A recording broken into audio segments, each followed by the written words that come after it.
Made it to Santa Fe at last. Santa Fe? Here's the sign. We're doing Santa Fe. Santa Fe. 20 minutes later. This is our room. Who wants to unlock it and go in first? Just put it against it. No. There. I can't see what I'm doing. Against the top. Okay. Yeah, aren't I clever? After you. Need the card, okay.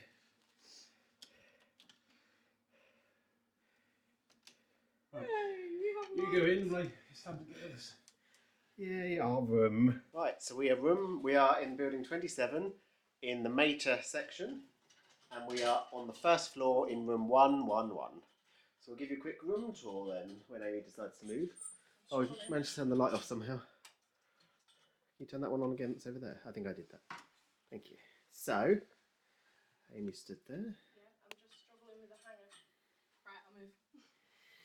So as you come in, we have a front door, obviously, and you've got hanging space straight away, which we will be unpacking it, but not straight away, I think, because I think we're all a bit hungry and stuff, so we need to go and find food. Yeah.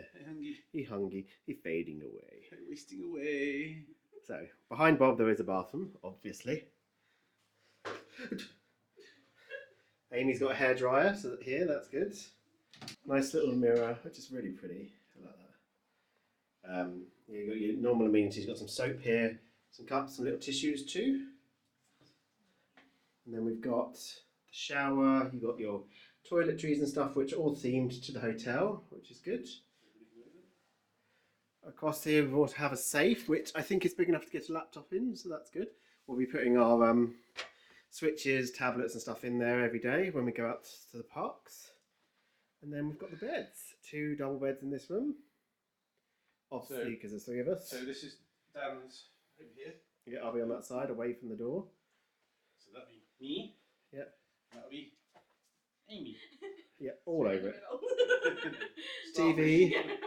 TV, you don't have any coffee or making facilities, coffee or tea making facilities in these rooms. The same with Hotel Cheyenne. I think it's only when you go up to Sequoia that you get tea and coffee making facilities. But that's fine. I like the lamps in the shape of the cones. And we're lucky, we're actually parked quite close to the building, just behind, we're just behind that building, so not too bad. But yeah, shall we sort ourselves out? Who wants to go and explore Disney a bit? Yay! Yay!